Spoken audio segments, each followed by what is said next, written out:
What's good, y'all? My name is Dylan Green, and this is Real Notes, a space dedicated to blurring the cultural and artistic lines between rap and film. I'm here to chop it up with everyone from rappers and producers to journalists and video directors about their relationship to movies and how, if at all, film inspires their craft. My guests this week are New York rapper producers Lungs and Phiik. We spoke about NBA Street, Ghost in the Shell, transhumanism, the Digimon movie, growing up on Long Island, how they joined up with East Grip, their working relationship, how movies inspire Lungs' beats as Lonesword, the creative process behind their Another Planet series, Phiik's latest album Chainlink, and their now infamous appearance on Top Shelf Premium's Off Top Freestyle series. Come fuck with us. Oh, y'all were playing NBA Street before. Who was winning? I gotta know. Yo, we had a couple different. I'm happy the doors closed because everyone else would like probably run up in here and vouch for themselves. But we had a couple different games going. I wasn't even paying attention. I was making beats. He was making beats. Idris was holding the controller down for a minute. He beat Citizen, and then I played Idris, and I beat Idris, and then Citizen beat me. And Rich been losing all night. No. And it was the first one too. I haven't played the first one in such a long time. Like I was thinking about like me and a bunch of homies made we maxed out the custom character and put him in some like awful like Puma. We put him in some awful fucking like burgundy Puma tracksuit. And a backwards orange cap that looked like a goddamn like orange slice. It wasn't an orange slice, but it looked like one. Yeah. And like I don't even know if we gave him a name, but like anytime like he was like off limits because he was just like completely maxed out. Like had the block shit crazy, the speed shit was crazy. Like that was the customization in that game was fire. Bro, my little brother too, fucking just an anecdote. I used to play the first NBA Street when I was little. My little brother was like 2 or like 3, and like he was terrified of when it goes EA Sports, and he would fucking run out of the room like screaming and crying, fucking whenever that would happen. So that's just like a core memory for me always, and I cut his ass about it. I'm sorry that I didn't mean to cut you. Nah, I was just gonna That's incredible. What the fuck? That's definitely a good add-in, bro. I was just gonna say we were playing as like the customization in that game is crazy, but we were playing as like stars in the last one, and I went with like Michael Finley and like a bunch of like random dudes instead of like not random, like not to disrespect legends like that, but right. I got washed against like Yao and Kobe and you know what I mean? Yeah, like you know, like Yao, Kobe, and like was Shaq in the first game? I don't remember anymore. Shaq was in. We were running the second one on the video I posted. That was the second one, but Shaq was in that one. I think he was in the first one too. Yeah, bro.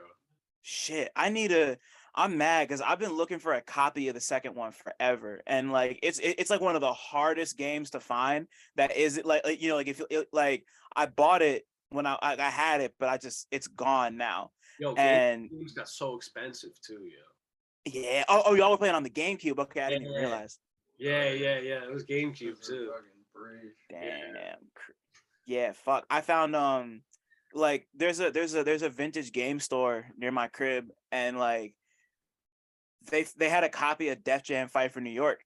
So I'm obvious. So for like $30, I was like, yeah, I'm grabbing this because you can't find that shit nowhere either. Yeah, so like, yeah, like I still have the original Vendetta. Like I have like my copy I bought in like 2004 when the game came out, but like I never owned Fight for New York. So like those games were so foundational to me that like I need a copy of Street Volume 2. Like 100%, it's a classic, bro. There's so many good ones in that realm of time period. Yeah, Osmosis is my favorite baller in fucking 2. Yeah, yo, he's the best one. Yeah, hell yeah. Stretch was my favorite in the first one. Yeah, yeah, of course. Thanks. Yeah, he's the guy. Like you can't go wrong. Yeah.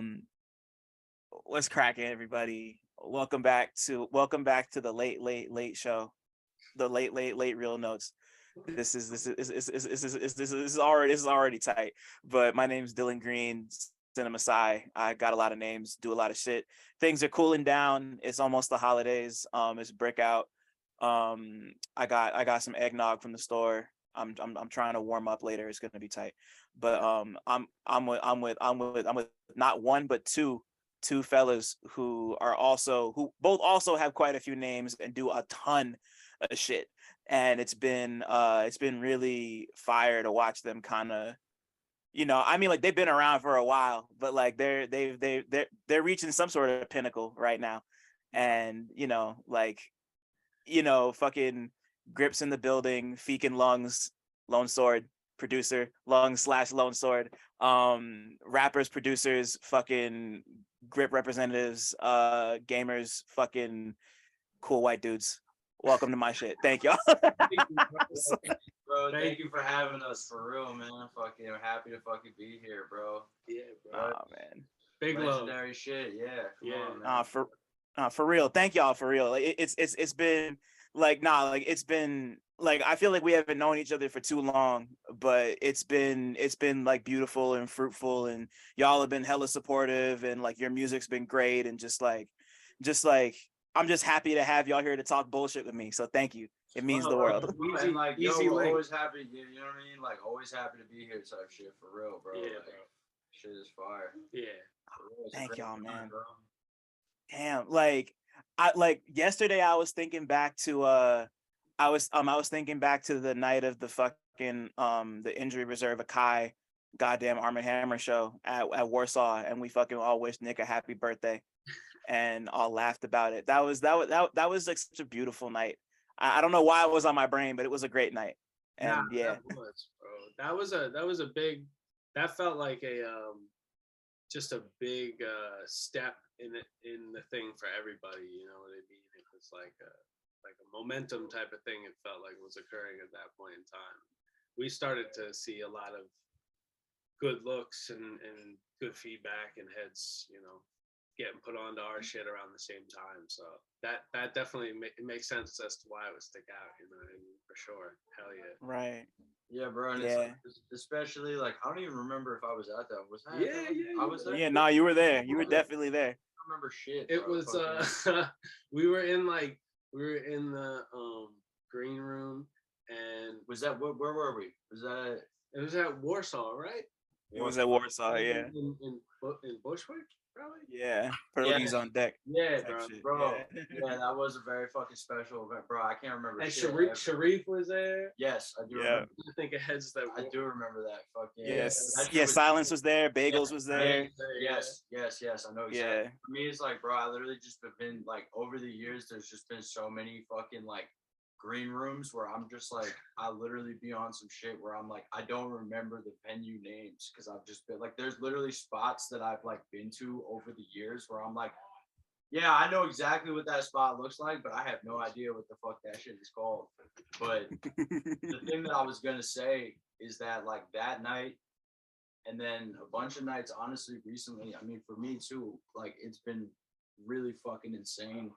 And I like, low key, bro, sometimes I be getting like, I literally am in the field sometimes when I'm at events, because I'm like, bro, I literally remember like when this shit was not like that, to a degree, where it was like, motherfuckers, like, I've literally watched like homies in Grip like rap in front of nobody, like motherfuckers at shows, and nobody came, and we were like, fuck it, we're just gonna still do it, you know what I mean? Like, so when there's just been a bunch of moments recently where I'm just like, God damn, bro. And it's ill for me, especially to be like, because when you're like the one performing and shit, for me, one of the things in which I performed recently, like where we did some shit that I was like, okay, I'm performing, was the Top Shelf shit, but it's like a different experience to a degree, because you're so focused on what you have to do that, like, it's nice. It's been ill recently being at events where I'm just like, bro, I can just like sit in the audience and like take this shit in, and like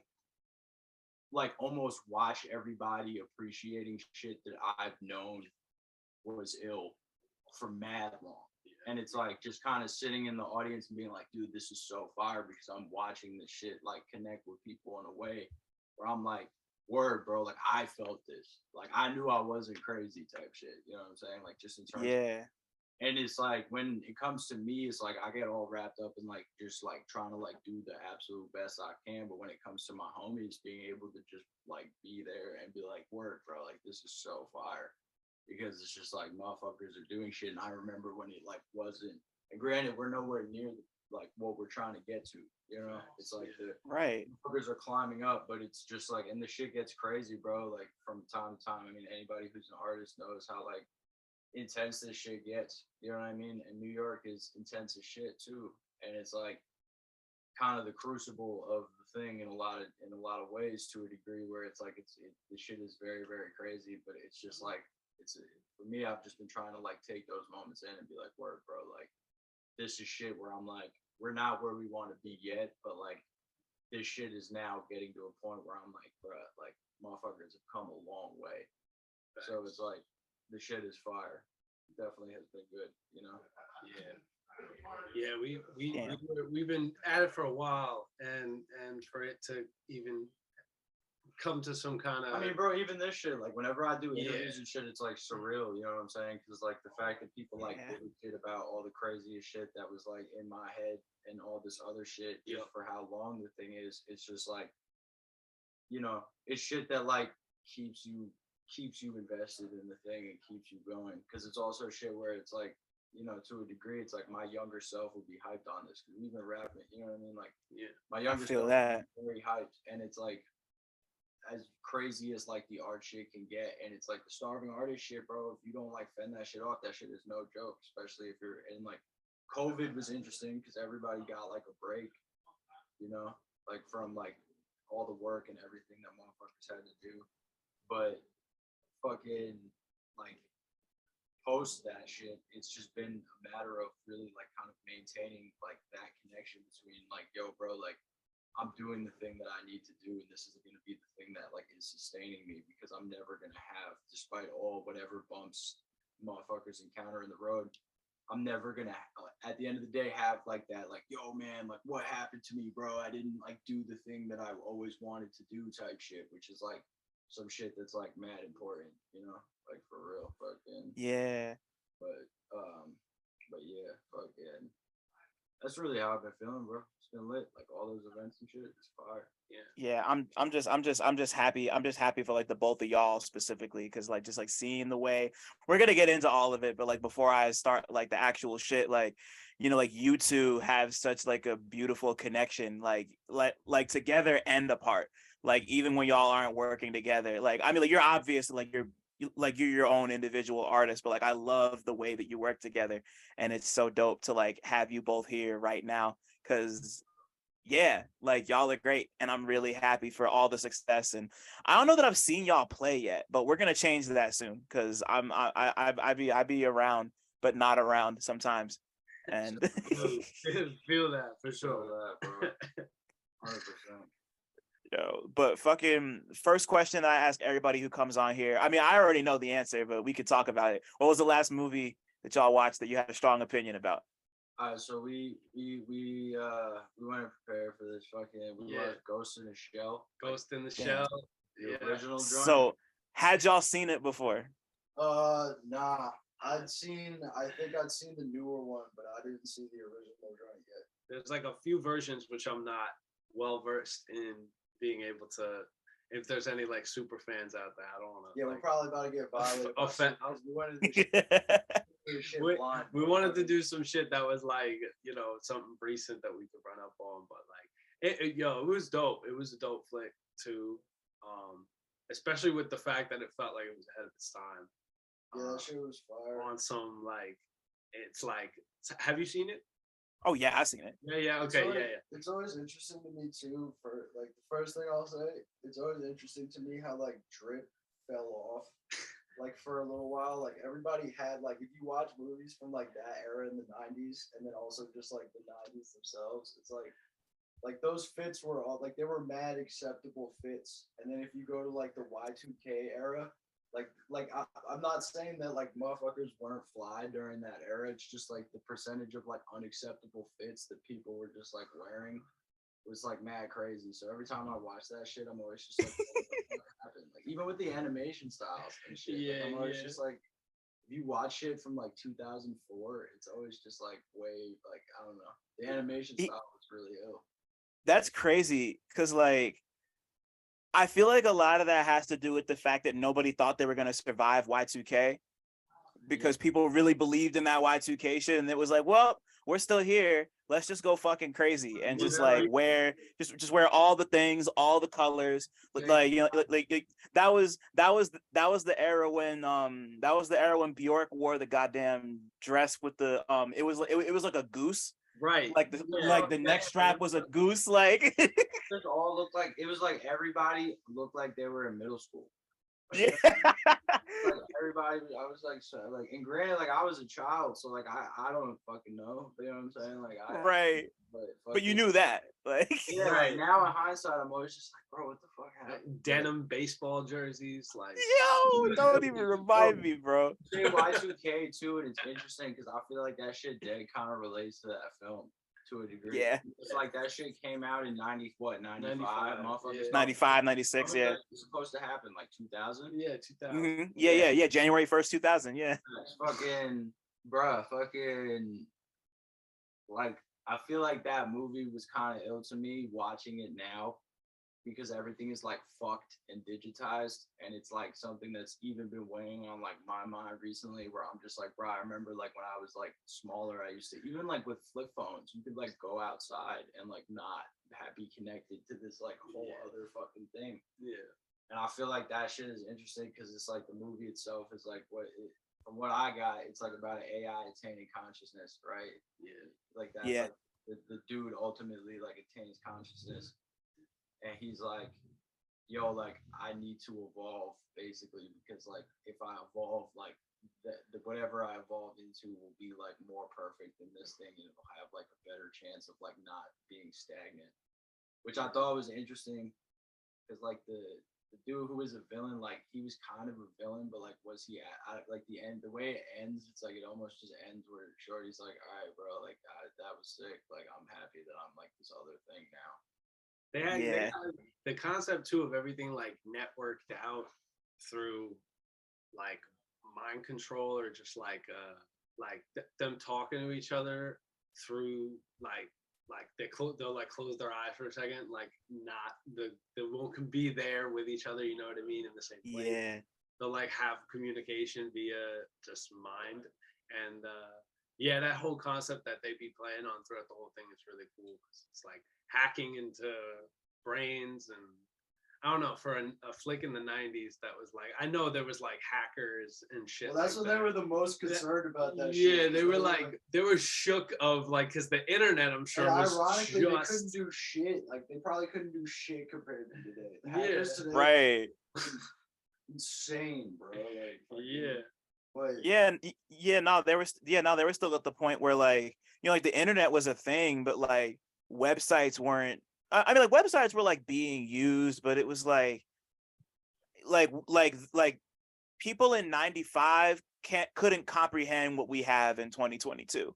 Facts. Like you know, like just like off of like even like a text message is like crazy, you know, like back then you're like, you know, you got like 6 texts, and they each cost you like $2 or some crazy shit, like.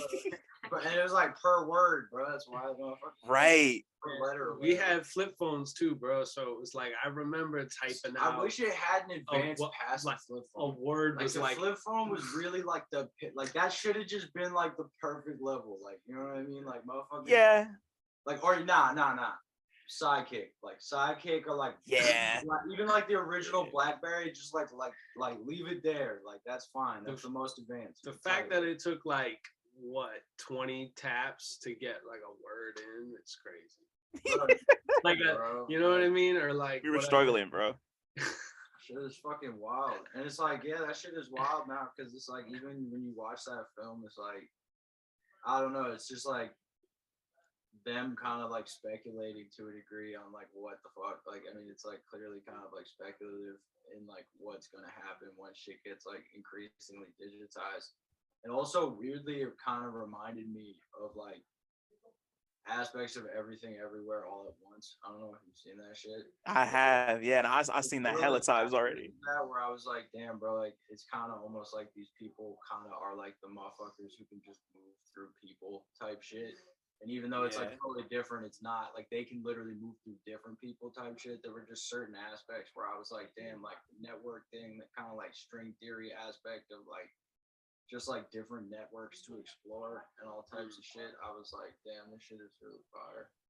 Right, like it was like, because like you were talking about the animation style before. I've always loved the animation style of Ghost in the Shell. I love Kusanage's whole character and just like her whole like, because like she's technically a cyborg, but like also I mean like I guess you know, like the whole point of being a cyborg is like part machine, part human, but like Yeah. just like the whole bit in the beginning where she's like falling down and like turning invisible while she does it is like so iconic to me, and like and like the the fight with the big ass robot at the end, and just like her whole thing, like there's like a whole like extended universe they made out of like shows with Ghost in the Shell too. There's like 3 or 4 different like OVAs, and I think she shows up in a couple other things, like just like, and also I don't know if y'all knew, but like the Matrix came from Ghost in the Shell. Oh, word! I didn't know that. Yeah, like yeah, the Wachowskis, they were like OD inspired by fucking the Matrix, by Ghost in the Shell. Like That's so they good. Yo, they what happened? no, I was gonna say, you see the new Matrix? It's so bad. Oh, your Revolutions? It was all right. I didn't hate it, but it was like It's like I didn't see it. yeah, I don't know. it was cool. Like it was cool seeing every what? Like I was gonna say, it definitely had its moments to a degree. Fucking Yeah. fucking. But I like barely thought I forgot it even happened until you mentioned it, son. Like it was all right. It was like it was cool seeing Neo again. I liked how um just the whole idea that like it's like a game and they want him to come back and like reboot the thing, and it's like Warner Brothers want That shit that was fucking- kind of funny. He's just like fucked the whole time. Like he's just waking. Everything's like happening again. Like he's just waking up. Like God damn it. This is like, why am I still here? Like, Yeah. but like there were but nah, like Ghost in the Shell is one of those like foundational things. I think it was like that and like Akira that like really like hardcore got me into anime growing up. So like I have like a really good relationship with Ghost in the Shell. So it was really tight that y'all were like, yeah, we're gonna go watch Ghost in the Shell. I was like, great. Like it's been so long since I'd even thought about it, and just like the whole like transhumanism thing going on between like tech and real life, and like that's like my favorite, or like one of my favorite examples of a movie that really examines like what like transhumanism might look like you were saying, like y'all already touched on it, but just like that shit is just so interesting and it looks so cool, and like I didn't even think about the drip of the fits, like bro, from the who's the blonde dude with the robot eyes, because like Yo, those eyes were freaking me the fuck out throughout yeah. the whole when I was like, oh, he's got like bottle caps in his eyes, and then I saw a side view and I'm like, no, those are his like eyeballs. I was like, they're like washers. Right, they did kind of look like washers, but like Yeah. my man was fatigued up. His shit looked tough. I liked it a lot. It was it was like so simple, but like it just worked. Like he almost looked like Guile from Street Fighter going through like an edgy phase or some shit. Like he cut his hair and was like, oh shit, short now, like type shit. Like yeah, the cyborg concept I feel like was really cool to have be a part of that. That was kind of just like a pick too. It wasn't like I haven't seen a ton of like classic movies in general, but like that one specifically, I was like, yo, this is really like the cyborg and the what like robot humans would look like. I feel like tied in really well with like a lot of concepts that we run with, just as far as like Another Planet and like covers of where the bugs and stuff like that. Yeah, it's a huge part. I mean, for me personally, I mean, I like during COVID, I literally was just sitting in my fucking room with my TV hooked up to my 555, just watching fucking movies like all fucking day. Yeah. Sampling shit. It's like a huge part of like my production process, because fucking also during COVID, Jeff Bezos fucking apparently I found this out is like a fucking like sci-fi nutcase. So he owns like he has like I think thousands of fucking films, like the literal like films from Like reels and shit. That's crazy. bro, like all types of shit, like films, cassettes, like everything. He has like one of the craziest sci-fi collections of all time. Because of course he does. But fucking Yeah. he was uploading. They were just like spamming fucking new sci-fi movies during COVID, to try to like keep people inside, I guess. So they were like uploading mad shit constantly to Amazon Prime. So like mad of that, the Another Planets and shit is just like shit that I just pulled off of fucking random fucking sci-fi movies. Yeah. That like we were watching like just crazy ass bullshit, you know? And that's just like shit. I didn't want to subject Feek to this because fucking it was too long of a movie, but have you ever seen Things to Come? No, I don't even think I know what that is, honestly. Bruh, this was like a random. If I can make like one recommendation, if you have time, Please. it's a old ass fucking movie, right? It was. I think there's a color version like that they did after, but it's like the one that I watched was black and white. I threw it on as like background because I was like, okay, there'll probably be some shit to sample because I was working on a beat. And then I literally just wound up like watching the whole fucking thing. And it's like, I think it's based on like a H.G. Wells book. And basically, like, without like giving away too much, it's like World War II lasts until like the 70s, right? So like, it's like the World War II basically like destroys everything. Like the whole world is just like totally wrecked. And then also simultaneously, there's this like plague that makes motherfuckers like wander off into the middle of nowhere. And like basically these like it kind of also reminds me of Ghost in a Shell to a degree just in terms of the themes, but it's like this like there's no planes, that's the thing. There's no fuel and there's no bullets. Like humans have literally run out of everything to fight each other with. So like the war is like still technically on whatever, but it's like not going. And then like these like dudes just fly in on a spacecraft, like humans fly in and they're like, yo, bro, like we have like the cure to the plague, all this shit. We're part of this like society of people who live in a place like blah, blah, blah. And then without giving away shit at all, it's just literally like that, like motherfuckers arguing about like the nature of like humanity and war and like fucking all this shit. It's really, really fire, but I sampled the shit out of it for actually a bunch of AP shit, which is why it's kind of been relevant here. For I think 2 and 3. 2 and 3, I love 1.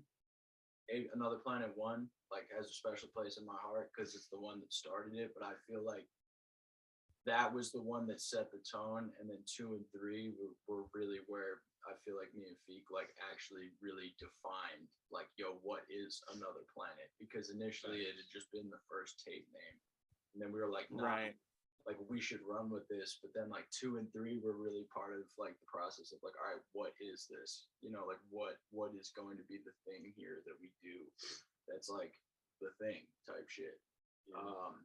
And films were really like a crazy integral part of that process, because it was just like, especially with the samplers, like I just like pulling shit off because it's also just like I love, and don't get me wrong, I sample off vinyl all the fucking time. You know what I'm saying? Like I love that shit too all the time. But like for me during that time period, I was just like in like a crazy ass like, yo, bro, like COVID, like isolation. And granted, it was an isolation after a while because everybody, I was just with the homies making music all the time. But like I would be in there with like, I'd be in there with like No Face, DZ, you know what I'm saying? Everybody in like all types of people would just come. Benji, like 1010, everybody would just come through all the time.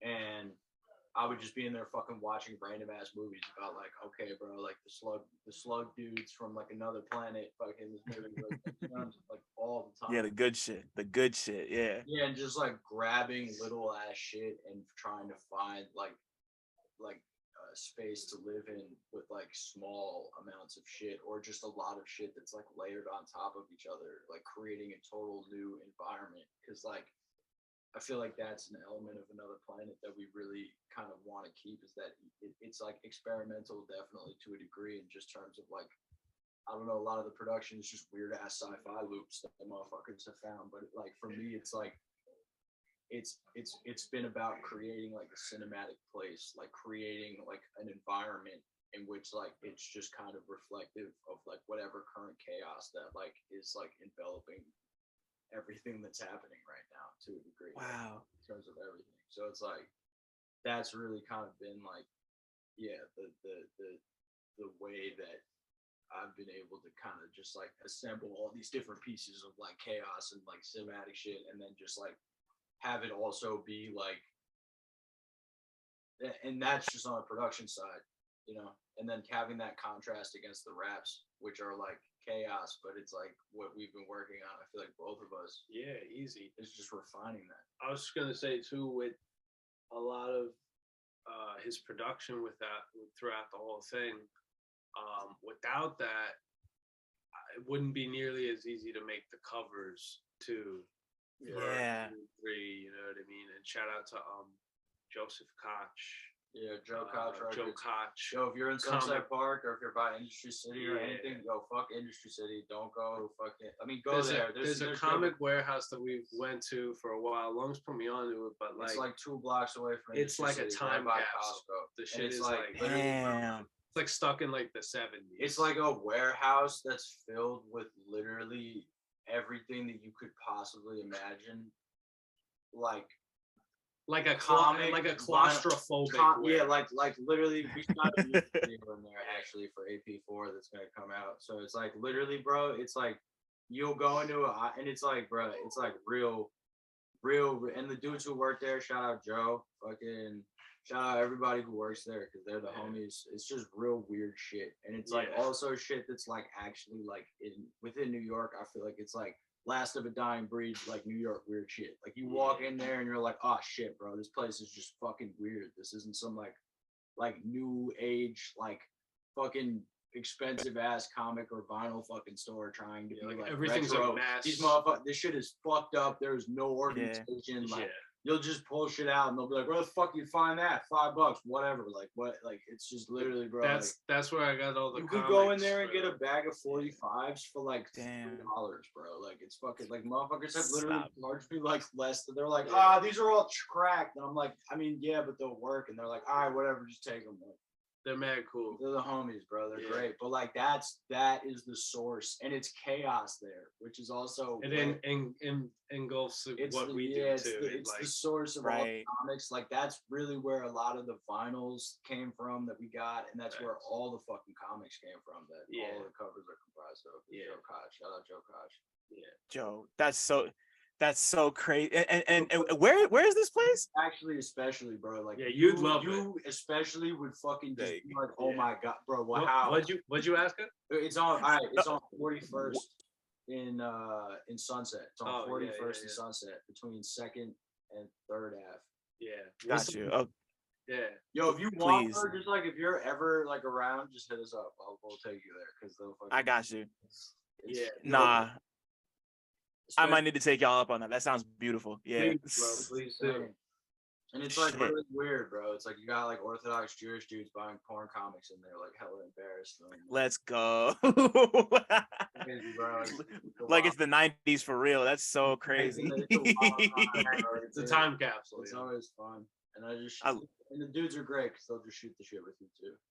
That's fire. Yeah, I need more of that. I'm all about it. Shit. Now that we're on this, all right. So, let's run it all the way back with the two of you. What's the first movie experience the two of you can remember having? It could be at the theater, it could be at your cousin's house, whoever. It was the Phantom Menace. That was the first shit I remember seeing, bro. I was in a movie theater. I don't remember any other movie. That's with Darth Vader, right? No, Darth Maul, bro. It's Maul. Yes, Darth Maul, yeah. It's a baby Darth Vader, yeah. I was 6. Yeah, that was in theaters. I was 6, bro. I remember I was in the movie theater and I saw that shit and I was so fucking hyped because he had the double-sided lightsabers. Yeah. And I was just like, bro, this dude is literally the coolest dude. Like, nobody is cooler than this dude because nobody else has 2 lightsabers. Like, they're all scrubs in comparison to this guy, theoretically. Right. Like, he's a legend. And then it sucks. He gets cut in half and also kills the coolest dude in the entire franchise in the process. Yeah, man. I miss Qui-Gon Jinn sometimes. It's been a while since I gave a shit about Star Wars, but like I remember being hella sad when fucking Qui-Gon Jinn got killed. I was like, get smoked, bro. None of that shit would have happened. Darth Vader right. never happened. That shit would have never happened. Damn. Yo, you know that they brought Darth Maul back though. Yeah, for the show, yeah. Bro, that show was fire, bro. I never finished it, but it was tight. Like the couple episodes I saw was cool. He was like a crab. He had like the crab fucking like they like gave him like crab legs. Yeah, right. Like the offshoot Star Wars shit is always like so weird and strange, and like I'm not as like well versed in it as I am with everything else, but like it's all fun. Like I got 2 early ass memories from first flicks. First was like that I don't remember as much, but it like impacted me for some reason. It sat with me was like Titanic, specifically like when the ship goes down. I feel that. And like I'll never forget, yo. I was running around my grandma's house when she was still in New York, and I'd seen like just seeing that movie and being like, what the fuck is this? And it was like I was probably too young to even know what was going on. But in theaters, the real thing I vividly remember well was the Pokemon movie. The first one?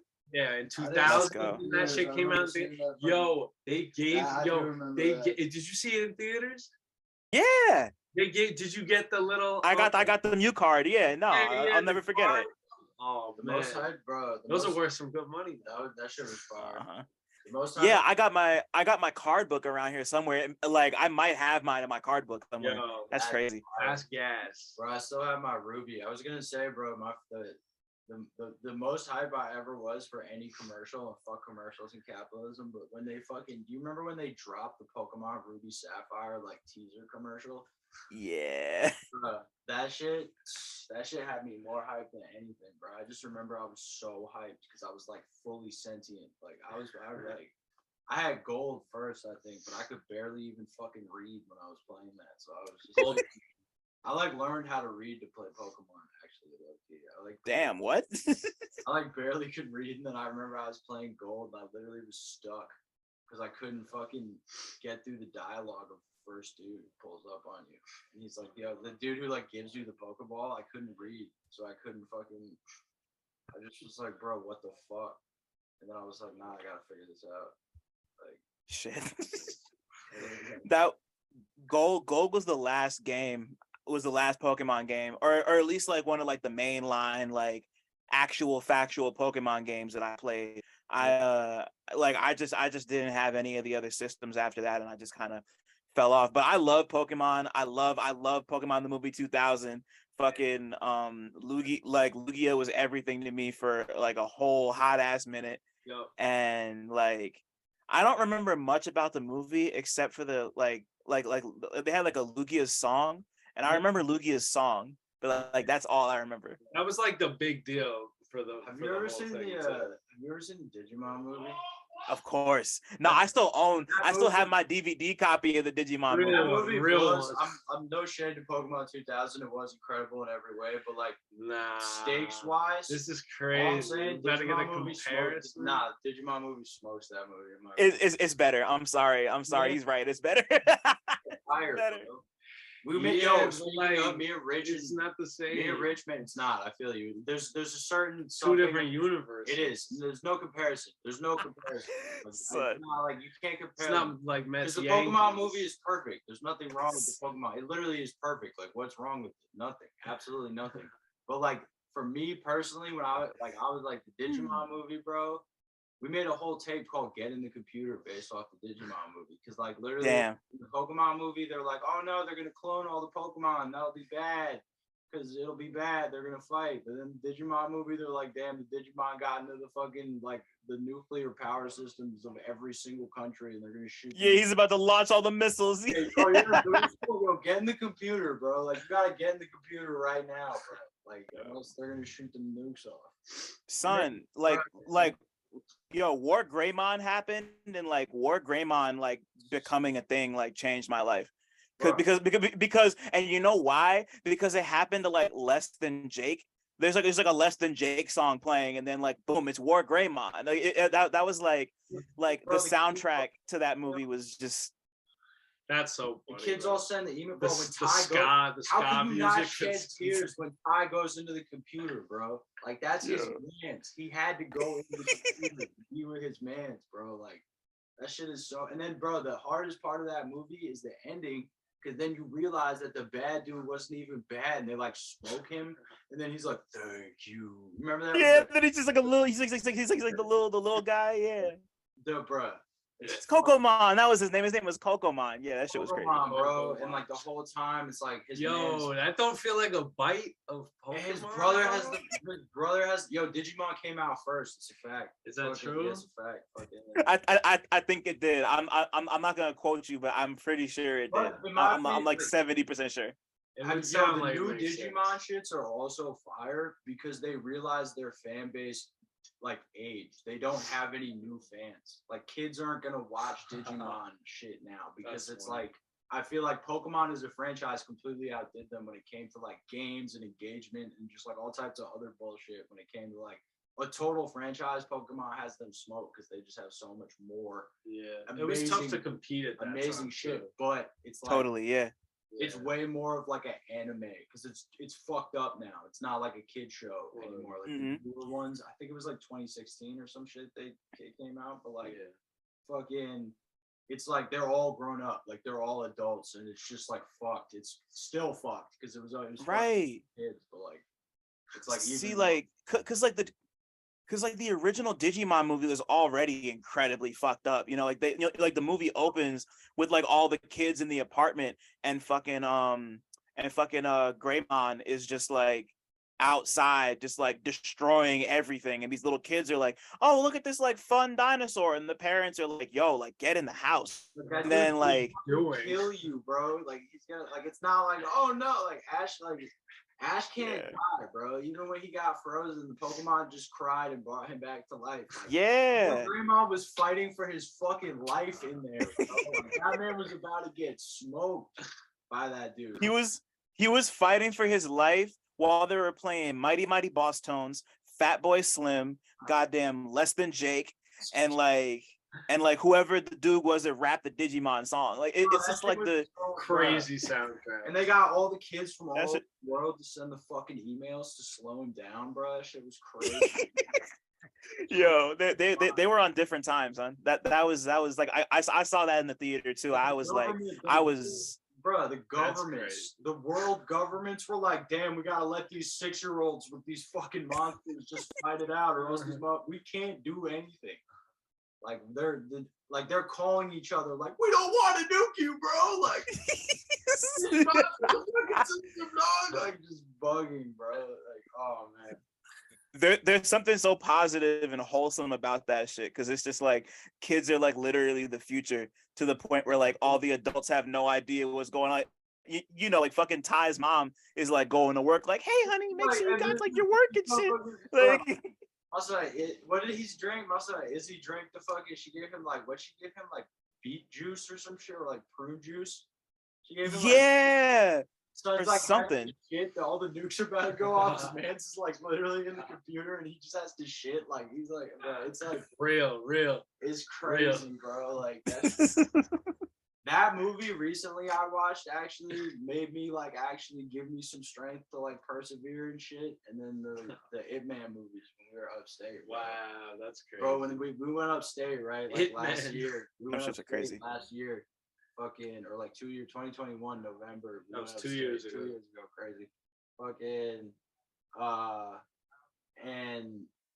was 2020 November. Fucking, we went up to Tannersville in upstate New York, and we got this like weird ass fucking ski house that was like definitely haunted, but like probably by like benevolent spirits because it was like chill. But we were up there for like a week straight, just like cooking up, made mad shit, just chilling or whatever. And we had like hella like acid and mushrooms and shit. So like I took like literally like I took like, I think it was like a tab and a half of acid or something. I was tripping balls on acid.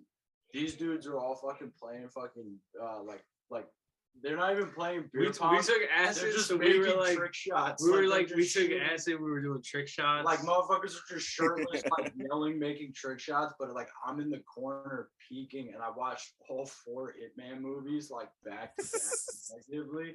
And like, bro, I like my favorite of that is the second one, bro, because I was peeking and like I watched that movie again, like not tripping with my brother, and I was like, nah, this movie is still one of my favorite movies ever, bro. That shit is so hard. You ever seen that? It's yeah, I've seen the first 3. I haven't seen the 4th one. The 4th one is it's fucking it's like some I don't even know fucking the 3rd one Isn't that the one where he like actually starts training Bruce Lee? The 4th one? I think so. It's like newer. Yeah, it's like newer. I was like tripping out. I don't even really remember the 4th one to be honest, but I was peeking at the second one.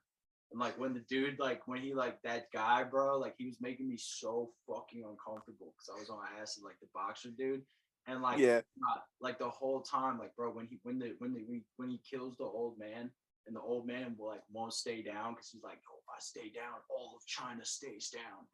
And I'm like, acid, bro. I'm like tears running down my face, bro. These motherfuckers are like, whoa, in the background. I'm just watching it, man. Like, bro, like tears. And I'm like, yo, they have to kill this dude, bro. Like, somebody has to beat this dude's ass. Like, it was like making me physically uncomfortable how much I needed him to get beat up because I was just like, bro.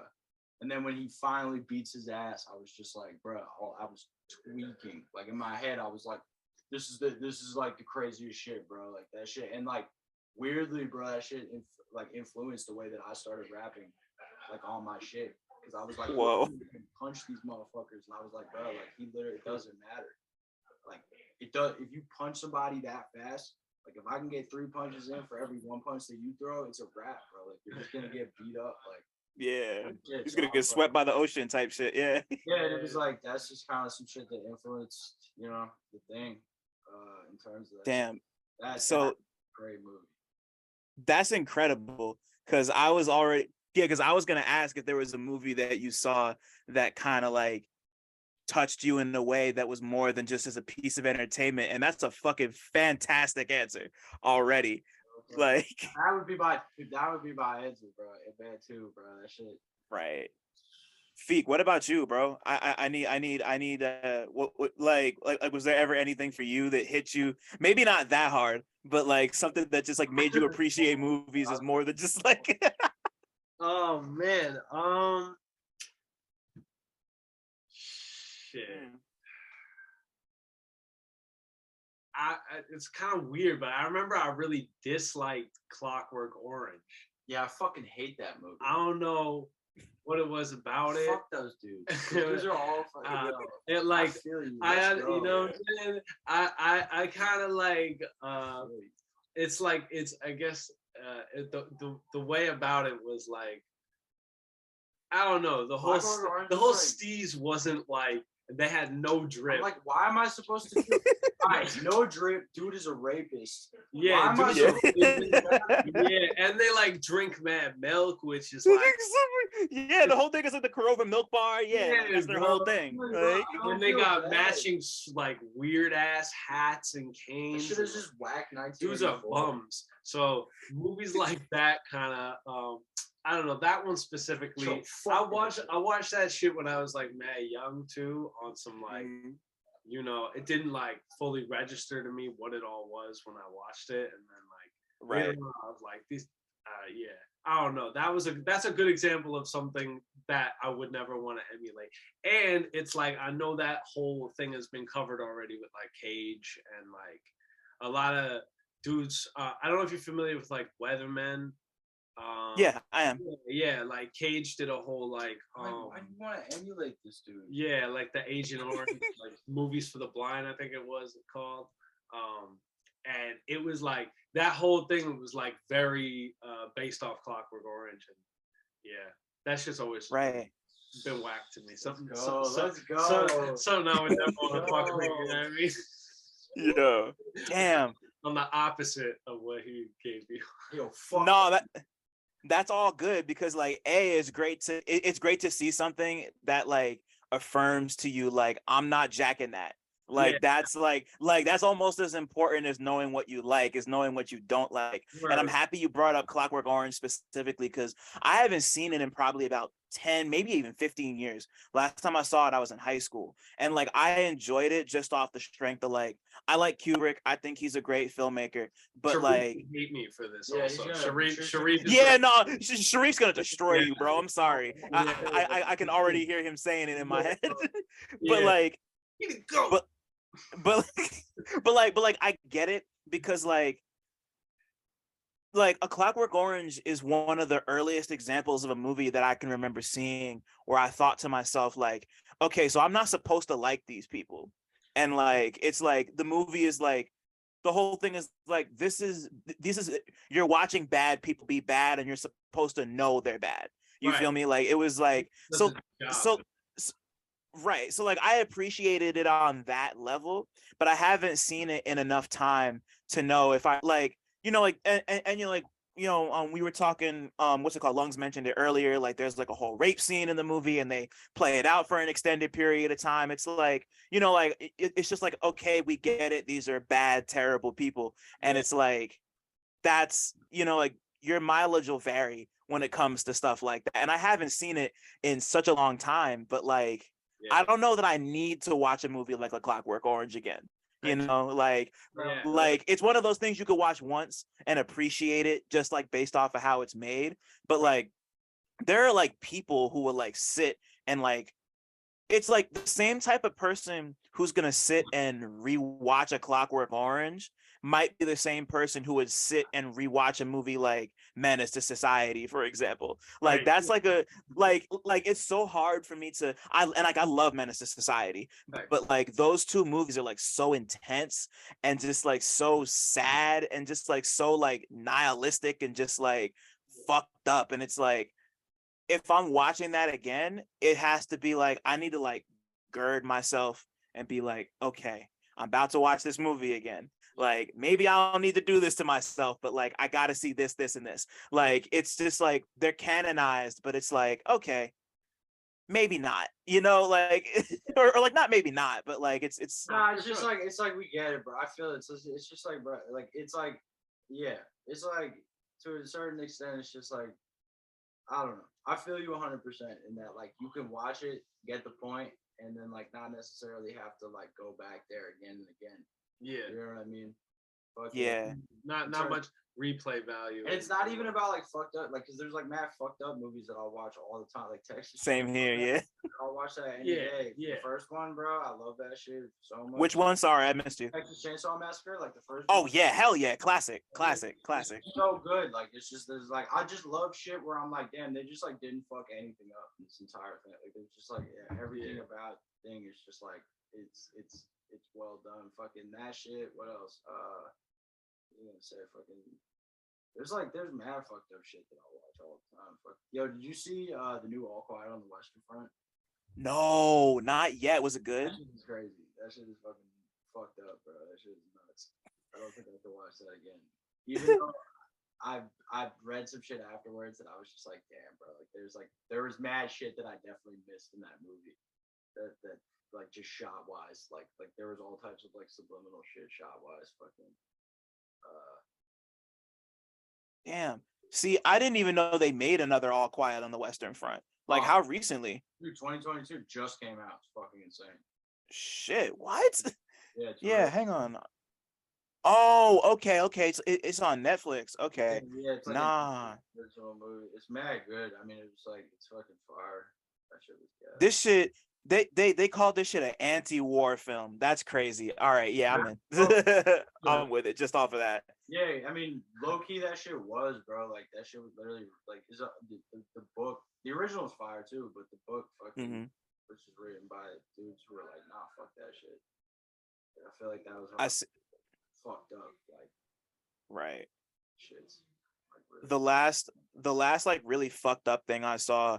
It's not that serious at all. I saw Terrifier 2 when that came out, like around like I think I saw it like a week or two after Halloween. And like I don't know how y'all are with like splatter gore shit. I mean, like we're talking about Texas Chainsaw, and that's basically that. But But like Terrifier 2 was just like I was one of like 15 people in the theater, and like everybody else was like at least like 5 or 6 years younger than me, like high school, college age. It was just like it's just like the kind of movie with like a clown serial killer. Like there's like a whole like a woman gets killed near the end of the movie, and like the clown breaks into somebody's house, kills them, and then the kid comes home and he sets up dinner and like puts his mom's body at the dinner table, like she's like about to eat some food, and like she has no face. He like destroyed her face. And like the clown just like takes a pile of like mashed potatoes and just like shoves the potatoes in like his mom's face hole. Like it's like that kind of movie. Right. You know, it's like sadistic. It's like sadistic for no reason. Yeah. Like That's- like li- like like if you enjoy it too much, like you might have some issues type shit. Like Yeah. I saw the movie Pearl in theaters recently. Oh, word. how did you like Pearl, bro? That shit was mad good, yo. I fucked with it. It was like the time period was really well put together, and I feel like the set design for everything too. What's up, bro? Was all on point. OD. And it was pretty scary. It wasn't like as horrifying as Terrifier 2 with mashed potatoes and no face type shit, but it was pretty scary.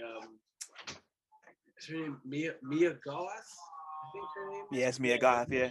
She killed it as far as playing like a psychotic, obsessed, like psycho obsessed woman in the flick, and she like cuts off heads of animals and then cuts off a human. It's like really, she gets real wild in it too. So she's fucking feeding people to the alligator. Yeah, just like the whole bro. you know, just like you see her get like you just see her get like emotionally traumatically fucked up by her mom, and then she just like completely loses it, and just like watching her unravel is and it's like everything about like the color is hella saturated, and it's like obviously done up like an old-timey movie, and like that shot at the end, bro, when she's just like staring into the camera as the credits roll. Like I can't remember the last time I was so terrified watching a movie. I was just like scary. Yeah. There's that shit was OD. Even outside of like the whole like gore concept and like physical splatter effect that's considered horror, it's like that. I felt like that movie really engulfed a lot of like internal horror, you know what I mean, that was like, definitely projected out really, really well. It was a really cool companion piece. I don't know if either of y'all saw X, the movie that was like that came before that. Go watch X. Yeah, I found out after that came before it. Yeah, because I seen X when it came out back in March. Okay. And like X is X is like because like this is like a parody homage type thing, but X is like a straightforward like Texas Chainsaw, like it's not even like a parody or like a satire. It's just like they made a movie like the Texas Chainsaw Massacre, but about a bunch of people in Texas making a porn on someone's farm, right? Type shit. Like it's just like a straight ahead like we want to make a cool slasher movie, and it was really I appreciated how much that first movie was just like we're not gonna make it like overtly like reference based. It's just gonna be like we're gonna just do this and make the movie the way it used to be made. And then Pearl is the exact opposite, where it's like let's like go all in with the references. Let's go like let's make it super duper meta, you know. And like I thought it was really cool how they played those two things against each other. And also Mia Goth is she's just like, I'm not gonna spoil this because y'all haven't seen X, but go watch X because it's crazy. But like Mia Goth is like you give like if she does one or two more things like Pearl, I think she well like not exactly like it, but like if she's you give her the right thing, she's out of here. Like she might be like an all-timer. Like, Yeah. it's coming up on it. Yeah, for sure. She's a great actor. Wow, good. Damn. So like, wow, this has already been so crazy. We've only gotten like four questions in. Fucking what's it called? What about music with y'all? Like, when did we're gonna get into the whole Another Planet thing, because I didn't even think to ask y'all about that. But like, when did music first come into you guys' lives? And like, when, or like, not even when did it first come into your lives, but like, when did you first like start fucking with music on like on another level that wasn't just, this is cool, this sounds nice? Like, when did it become more for you than that? Um, I mean, I've been playing. I used to play like the saxophone and shit. My family. I'm really thankful to my mom for real, because she has like really good taste in music. So I came up with like Al Green, Curtis Mayfield, like that's her like favorite shit type shit. So it was like jazz, you know what I'm saying? Like Miles Davis, all that shit was like the shit that I was like motherfuckers playing. The first shit that I like really, really, the first album that I really, really, really fucking was like, damn, I got mad sick, and my mom for my birthday got me The Score by the Fugees. Damn. And yeah, and like literally, I just remember being mad sick, and I listened to that whole tape, and I was like tripping balls because of how sick I was. I had like a crazy ass fever. And I listened to it, and I was like, "This is the craziest shit I've ever fucking heard." Like all like the skits and everything, all that shit. Like crazy vocal shit. Yeah, it was really fucking crazy. Man. And then from there, in terms of like hip hop shit, because I was always into like jazz and shit, but like really like hip hop shit. The next shit I got weirdly was like the Cold Vein by Cannibal Axe. That was like the second. Wow. For some reason, I thought Canox is gonna come up. Oh yeah, That's Frostwire, bro. Frostwire. I literally was just like Cannibal Axe. I was like, I literally saw the cover and I was like, oh, this looks cool. Fuck it, like this shit looks cool. And I like I couldn't even really understand it at that point. Like I would listen to it, but I'd be like, what the fuck is this, bro? Like I don't even. Yeah. And then 36 Chambers from there, but really like the first, I mean, for real, like the reason I started giving a shit about me, I had like a teacher when I was in the city. I was in like a jazz band, like a school jazz band, and the teacher was kind of on some like, what's that, you ever seen that movie with the crazy ass drummer teacher? Oh yeah, fucking Whiplash, right? Yeah, he was kind of Yeah. on that type of timing, but like he was like the first dude, but he was like, I don't give a fuck that you guys are in middle school, like I want you guys to like work your fucking ass off, you know what I'm saying? We're gonna play ill jazz, and he put me on to like mad shit, like real jazz. You know what I'm saying? Like all types of crazy shit, like Mingus, Ornette Coleman, fucking like, you know what I'm saying? Everybody, West Coast, you know what I'm saying? East Coast, Yeah. that shit, like fucking mad European shit, and like he would make us play shit. So it's like I was playing like Jelly Roll Morton, fucking like mad Mingus shit, like all types of shit, and like whatever. So he's really responsible for a lot of like the other shit that I got put onto in terms of like just sampling shit. And then I went out to Long Island and motherfuckers wanted me to like do marching band and shit. I was like, fuck no, bro. Fuck. Yeah. How do you go from Mingus, Ornette Coleman, and Jelly Roll Morton to marching band? Like that's that like nah, like. I was like, bro, I can't. So I just like, I barely play the sax. I really got to get back on it. I still have it, but I just like barely play it. But that was really fun. I mean, me and Phiik became friends because of music too in the first place. We had like known each other because I lived in Long Island when I was young, fucking like very small, and we had like known each other, but we weren't like particularly cool or anything. We just like known each other type shit. And I went to the city for a minute, like mad long, and then when I came back, we were like fully grown, like you know, like high schoolers type shit. And like I became friends with Phiik because I think we just like linked up and smoked one time, but like we just had like like he was somebody where it's like he was just as tapped in as I was to everything, like all this shit. So like we would just like just like share fucking like a headphone type shit and just be like showing each other shit, Mm-hmm. Yeah, type shit. And then like our homie Earl had like an MPC 2000. And like he made ill ass beats at the time, so like everything kind of just like came together from there. Because like when we were on Long Island, we were kind of lucky in the sense that like we weren't like at all like the popular kids at all. Like motherfuckers were cool with everybody, but like out there it's super cliquey. And by the time I got out there, I just also literally didn't care because I was just like, what the fuck, like fuck these kids. You know what I'm saying? But it was cool. Yeah. Motherfuckers wouldn't get invited to shit, whatever. But it was like we just always had like, okay, there's like 8 motherfuckers who are down to just go like smoke weed at my boy's crib, and we got an MPC and we got a fucking mic. You know what I mean? And he got like a shitty ass version of Crack Logic on his computer, and like we got records from like the fucking Savers.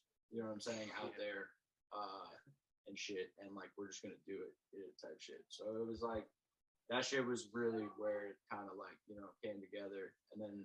I gone to DC for 2 years. Phiik was in Cali, and then I came back home to the city for I think like 2014, like maybe either like the end of 2014 or like the beginning of 2015 type shit.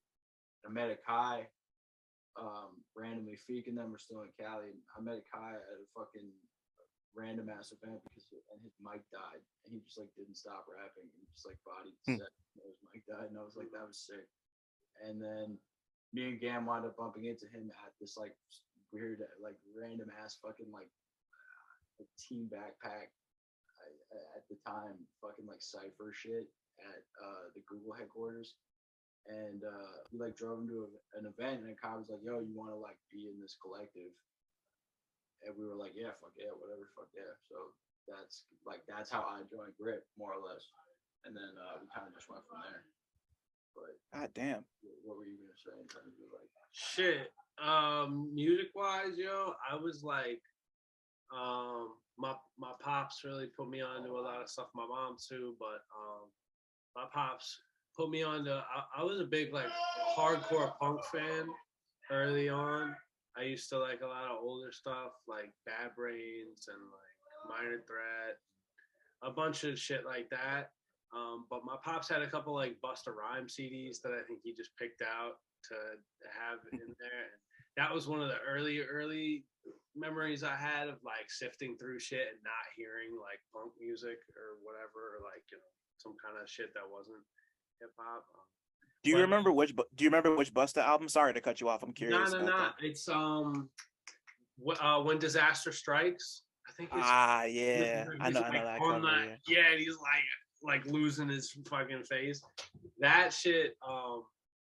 Yeah, that CD was sick, and that's a fire album too. I like re-listened to it. Everything on there is fire. But like. Yo, in middle school, for real, like I had an art teacher who, shout out Mr. Gutheil.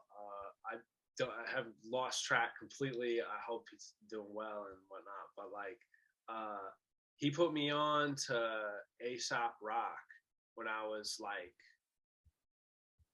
13 or something, or 12 or whatever it was. And funny enough, he grew up in our hometown in Long Island and went to our high school. So he kind of was just like certain people in my high school knew about him, but not a lot of people. I guess for what it is as far as like a hometown thing. And yeah, he put me on, and that shit. I think I think the album's called None Shall Pass, but the album that has None Shall Pass on it, I think it's called None Shall Pass. Yeah, it is. Yeah, I got that shit in my CD collection over there. That's crazy. Hell yeah. I got a pig's tattoo on my chest from the oh, that's hard. Yeah, thank you, from the video and the song that they did for that. But that shit, yo, like he put me onto that, and that album None Shall Pass had just came out at that time, and that shit really like busted my head as far as I was like, this shit sounds completely different. Blockhead killed all the beats on that. Yeah, so that was like one of my earlier memories. But like I really like I spent mad time just digging through the most obscure kind of shit I could find for a lot of period of listening to music in general, especially like hip hop.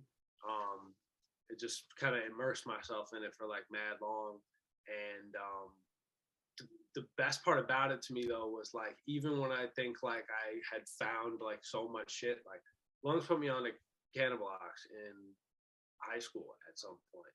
You know what I mean? And it's like, so the depth and the vastness of shit that got overlooked. There's shit that's just like all came out at the same time. It's so crazy, yo. And I have like a whole catalog of shit that I've saved over like 20, 15, 20's a stretch, like 15 years of like music, you know what I'm saying? And like yeah 10 to 15 years of shit, dude. It's just like, yeah. So it's been a while, but yeah, kind of like what Long said, we were rapping and we pressed up CDs in high school from some, back when we were just doing whatever and just trying to get shit off. And they did great, but we've been working in like a group dynamic for like a minute now. And yeah, it's really just, we became friends because of music, and I'm friends with everybody in here because of music and like-minded shit in general, So yeah. Damn. Wow. I didn't realize that it had gone that far back, like especially with the two of y'all.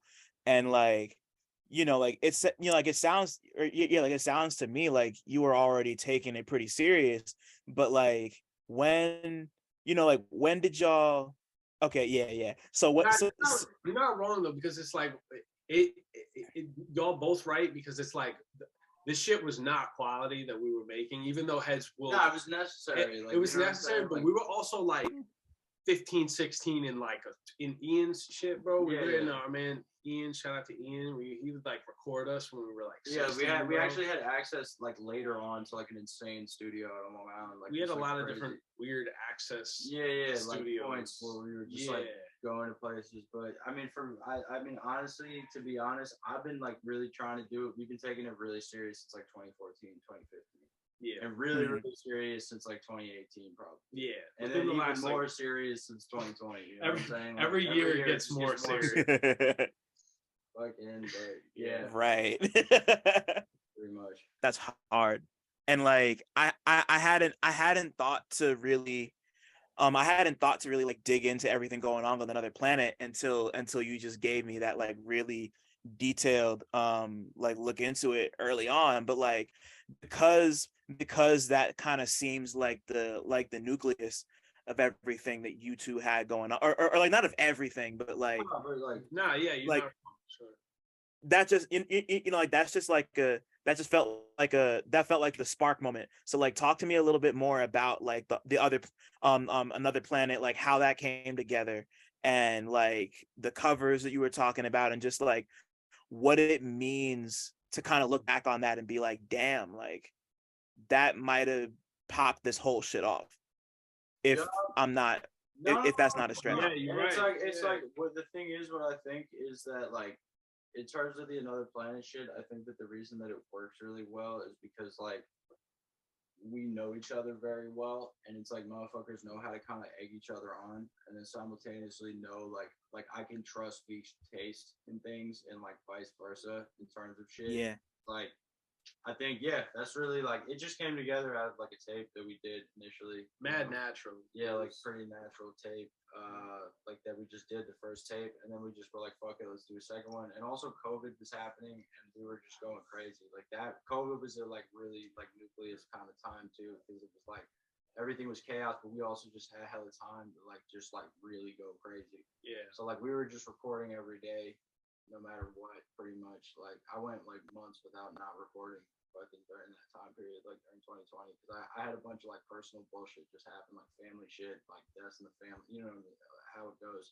Fucking, so I was just tight, and I just was like dumping as a result of it. So like we just kind of like it all came together through that, and then I don't know, it was just shit that we thought was funny, and also it's like I feel like the thing about AP is that like I guess like I don't know how you feel, but it's like part of the appeal is that like motherfuckers are it's like honest, but then also like extremely hyperbolic at the same time, where it's like motherfuckers are just talking about crazy ass shit. But like the thing is too, it's like AP shit, I like be having fun because I feel like there's mad like aspects of the thing where it's like motherfuckers just don't talk about mad funny ass shit that motherfuckers be doing. You know what I'm saying? Especially out on the island. The island's fucking hilarious. Like, you know what I'm saying? Like There's just mad stupid ass characters and like all types of like fuck, like, you know what I'm saying? Like just shit that is like funny and interesting. And it's like I feel like AP, it's a combination of like the finesse of like how we're doing it. So it's like I want to say like shit that's like serious in an artistic sense, and that I care about it, and that like I take it very seriously. But also like I don't like want to compromise like just talking about funny ass shit and saying things in like a self-deprecating manner where it's like motherfuckers are just like, but then you can't like get tight at us because we're nice enough to out rap you at the same time. Like that's really what we're trying to get like at with the thing, where it's like motherfuckers can kind of just be themselves, you know. And then also like because it's just, and I think that that's what kind of appeals to people. And then also it's weird though, because then there's also like, to be honest, bro, like I don't even really know what it is, to be honest, like for real, because like there's mad shit where like, and I guess like we're both like not skeptical, but just like both very critical in terms of like when it comes to our shit. But motherfuckers just like, yo, bro, you're the first motherfuckers I've ever heard to fucking do some shit like that. And it's like, I'm happy that shit happens, but I'm like, bro, like, we're not. There's clear influences here from tons of different people. You know what I'm saying? Like, just in terms of like all art, like it's not fucking. We're not like the first to do anything, but it's like I think that like the way, the thing that has made it unique is just like kind of trying to like just be ourselves and also like not be scared to be on some bullshit like when it comes to fucking, you know, hell yeah. Yeah. Right. And like I've been thinking about this a lot for the last couple of days, and just like the way the two of you rap is like exhausting in like the most beautiful way that I can think of, you know, like just like you both have like really like there, like, you know, like there are some times where you'll be like very precisely on beat, but just like cramming as many syllables as you can into like each and every bar. But then there'll just be times where like we're like on like the top shelf freestyle where you're like kind of like you just kind of go, and like the shit just kind of winds up wherever it does. And like I guess for the both of you, I'm curious, like when did y'all like first land on the way that you rap? Like when did you first kind of like because I assume that shit didn't come naturally to you. When was the first time you were like, yo, look, I can like rap at this speed this way and just like stare people down with my eyes like I'm about to fucking eat their souls, like type shit. For real, like probably it was during COVID. Also for me, after watching those Hitman movies on acid, bro, for real, like I just was like, I wanted to like try new shit, and also it just kind of happened because I realized that I could do it, you know, like if I wanted to. And a lot of the times too, it's like Another Planet, we rap fast and shit, and there are fast songs, but then there's mad other shit where it's like I won't rap particularly fast on mad shit. It's not even necessarily for me about the speed. It's more so about like just making sure that I'm hitting somebody, like in terms of the shit. Like I really like to think about it like just striking, bang him over the head. Yeah, it's just like punch somebody, Right? like, you know what I'm saying? Because it's like, and I like making words rhyme. Like I like rhyming entire phrases. So it's like I don't like just having it be the end rhyme. I like having like things like where like all the different parts of it will rhyme, and if you do that, it'll kind of allow you to like be faster. And it's like if I'm rapping over a beat with drums, I'm not always gonna rap fast, but with the loops, you just have so much freedom to kind of do whatever the fuck you want, you know. I think it was definitely a process too, you know, for you know, I don't want to speak for Long specifically, but like we both like you listen to older shit that we both do, we both don't rap the way that we used to at you know, and it's an ever changing and developing thing. Practice too. Yeah, That's why I asked too. Sorry, what'd you say? No, 100%. Yeah, that the reason too really is what he said. It's just practice, bro. It wasn't that hits the nail on the head with it. Cause like, yo, like honestly, when I was on like my first stint of coming back out here from Cali, I had like been like had all the knowledge and done all the shit previously that we had did, but like it had been a minute since I had been in like the swing of shit. And even on some like practice development shit, like Lungs really put it in my ear to be like, yo, like I'll never forget, bro. In like his old room, he had like a garbage bag full of notebooks, and every single notebook was like front to back, just rhymes, and like half of them used, half of them he maybe never used, but it was just like the fact was like it was all there, and all that was like the root of the reason that the shit is able to go the way it does, and like honestly working with him brought out, at least for me, it brought out like the best in me. You know, it's like the ability was there for both of us, but I think like it really honed it in just being around him and other individuals. Like it's like I got that shit from Kai. Like Kai was the first person who was just like, yo, like dude, let's do this shit every day. Like just write raps every day. You can't go to the studio, let's just write raps. Fuck it. Like, that's like being in the gym. Like yeah, literally. Like it's just like it's practice and working out. It's like it. At the end of the day. Right. Like it gets more fun as you go. You just get like more free. That's really what it is too, yo. It was like there was a point in time where I was just like, it wasn't long, you know, but it was like everybody will get frustrated at something at some point. Yeah, like even fatigued too. Definitely. Exactly, yo, 100%. And especially when you're trying to go on some shit that you know is a consistently developing thing, like that shit can get tiring. But like there was like a point too where it was like. He told me, he was like, yo, this shit, like it is fun, and it like gets easier and becomes more fun as you continue, you know, like the frustration truly, like any form of frustration, like disappeared a long time ago once that became the mantra for it, you know, because it's just like it becomes fun, and it's a stress reliever, and I wouldn't be able to do shit without it at this point, honestly. And even still, I'll still get myself like in ruts over beats or some shit, like, but that shit is just like, it's much easier to like navigate and maintain now, you know. Yeah, that shit is too real. Like just the whole idea, like, you know, like it sounds cliche, but just like it gets to the point where you just can't imagine not doing the shit anymore, like whatever it may be, like whatever sort of like creative outlet you have, you know. Like it's that's why it's so hard for athletes to stop playing whatever the fuck it is. Like yo, like David, I don't know if you fuck with baseball at all, but like a little bit, not too much, but yeah. This dude David Wright, I'll give you quick. I don't want to bore nobody on this shit, but David, come on, bro.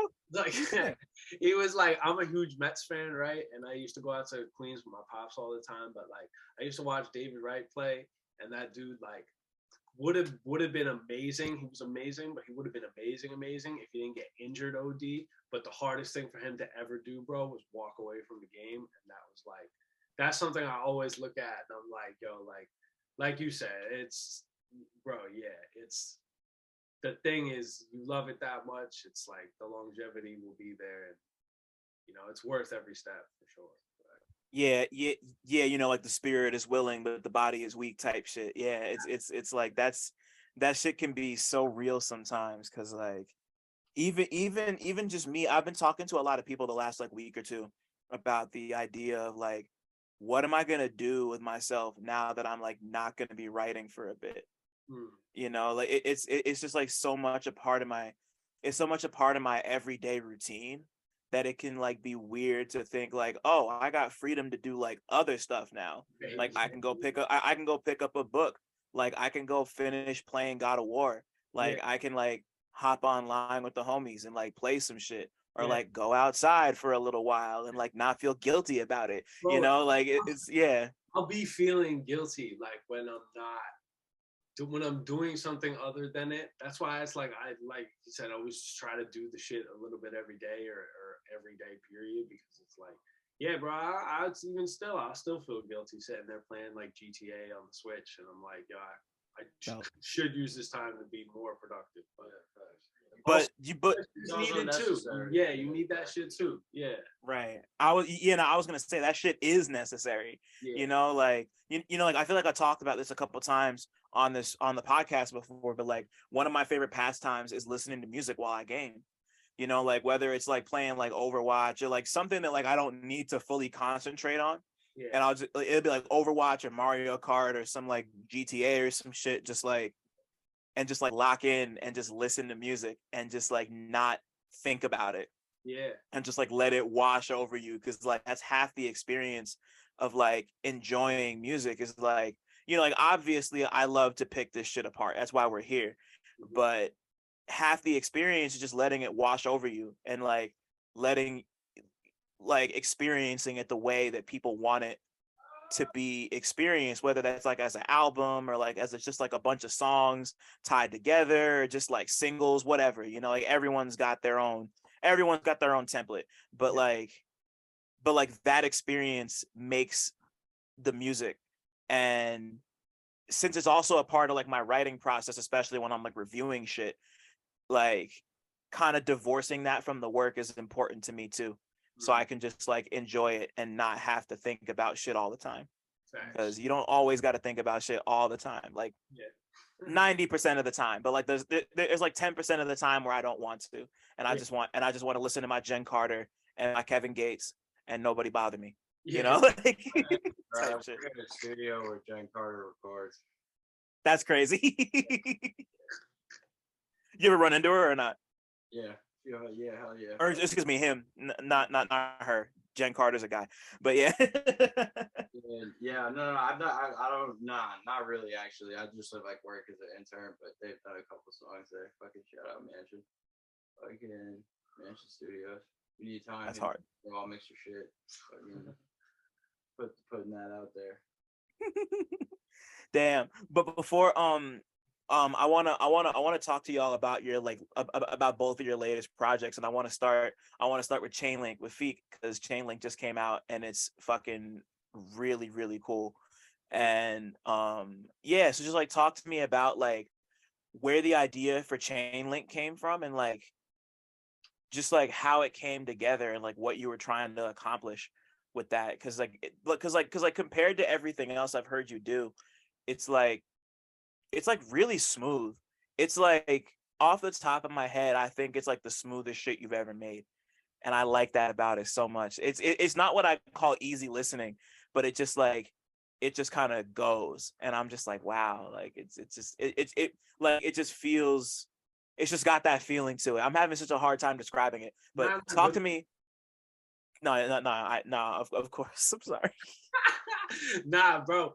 That's kind of the feeling I was going for with it, because first of all, shout out to Duro too, because I Yes, think that's sir. the reason it sounds like it goes in one direction was because Duro got a nice canvas with everything. Yeah, shout out to Duro for real. Yeah. Those beats I feel like were really easy to rock over to. Just when shit is good, and it's easy to run with. But yeah, yo, Chainlink came from a place of frustration and loss, and you know, I have been dealing with a bunch of shit, family shit, relationship shit. It was all kind of happening at the same time, and I really took the 6 month period to kind of just like work on shit, but also kind of like reset myself. And that was kind of what this project was for me. I really felt like it was coming from a place of loss, honestly, and just trying to dust myself off in a sense, as regular as that may sound, you know, because everyone goes through it. Yeah, That's a fact. it was shout out to Lungs and Akai and Obi-Wan too, who were all a part of it. You know, Shout out to Obi-Wan, yeah. they laced it. Timepiece too, and Ola Segun on the art. Yeah, I felt like everybody really came together. Really, it was such a beautiful example of like when you need heads, they're there type shit. Because I called upon like super friends, and everyone put their capes on and got it done. So I was really happy too with all the features on it. I felt like everybody kind of fit the way that I envisioned it. Yeah. But yeah, yo, Chainlink came from Duro really too. Duro was the big inspiration for it. With the canvas, like I said, it was very easy to pick beats. You know, it's not a lot, if any, that I was like, I can't rhyme over this, or this wasn't me. You know, they really hit the nail on the head with that. But yeah, and also I don't know I don't know when this is coming out exactly. In probably like 2 weeks, week and a half. Okay. So, there's gonna be vinyls getting pressed up of it. Hell yeah. I got the thumbs up. I won't say the thing yet or anything or where, because I'm sure it'll come out. But yeah, so that's in the works too. And yeah, it was a really happy. Oh, thank you. It was a really happy little pocket that I found myself in, to be able to make that and like move on. You know what I'm saying? It was like a short.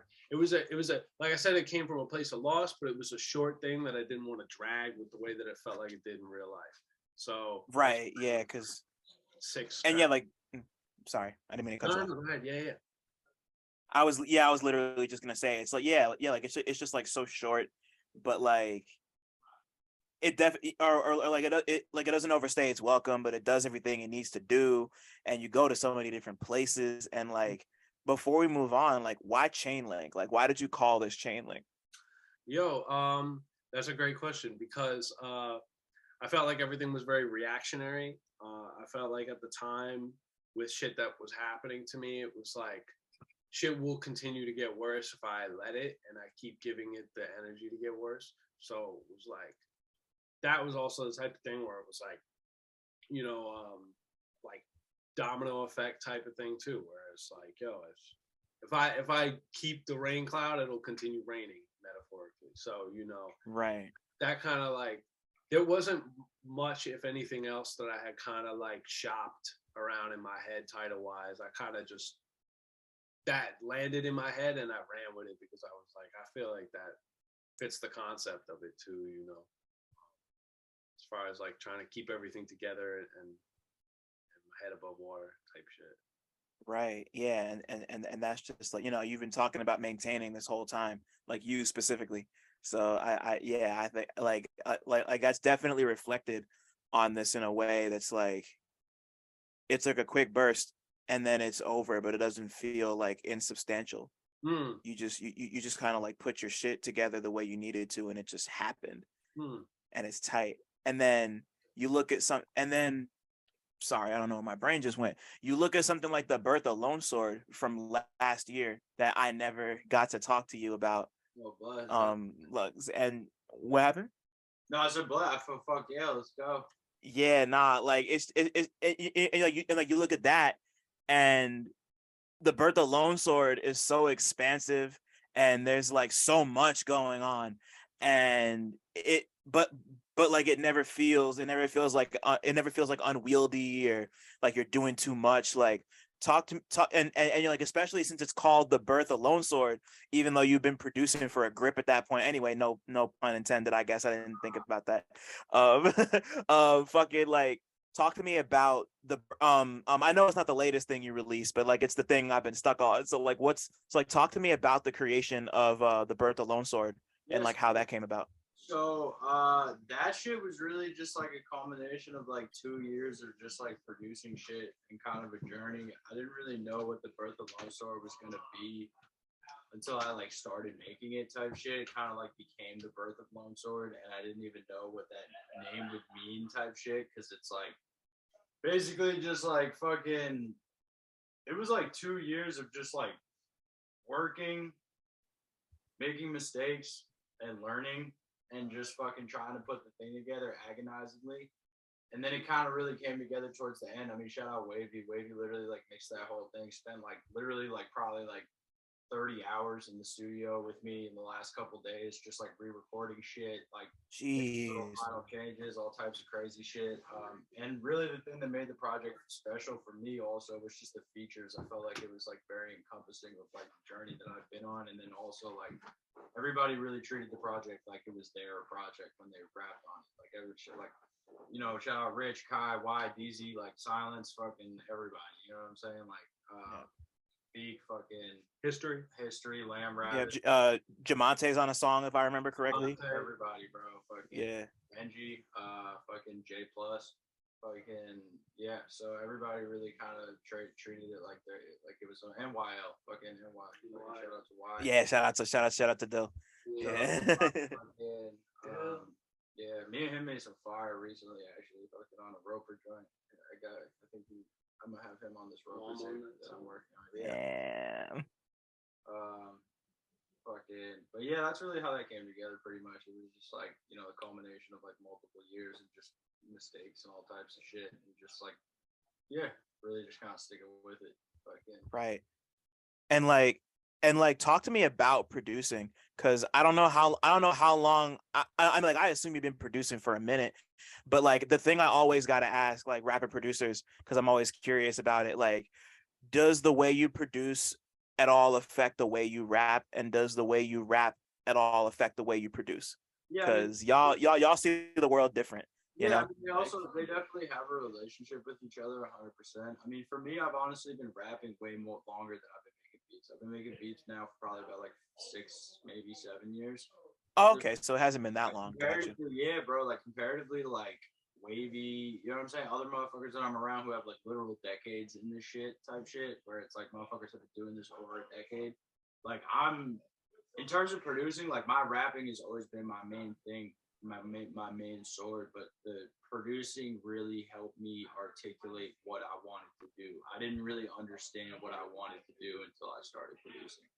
Like it was like I could rap OD, but I didn't understand like what I was gonna do and how I was gonna do it type shit until I started producing. So like they definitely affect each other OD. They definitely have like a relationship with each other.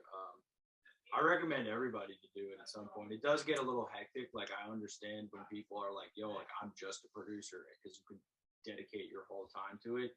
I think that it's helpful though if you're rapping to at least try to learn how to do it on like a basic level, because it just will allow Right. you to like articulate your sound more and just like figure out what the fuck you want to do. Yeah. And help you be alone with your thoughts, because you just do shit all the time. You just do something all the time, and it's just fucking, you know what I'm saying? Like music related and productive if you don't want to write. Yeah. Just to like just to like have the perspective of what it means to like make a beat and like find your way through it is like, that's like, like, even if you aren't a rapper producer, it just like helps to have that, because like it's just like it's more intimate that way, and you like understand like not even just like the way it feels, but just like the actual practical like mechanical function of like what it means to like either find a pocket or like stay right outside of the pocket, or just like make your way through something when you know how it's made.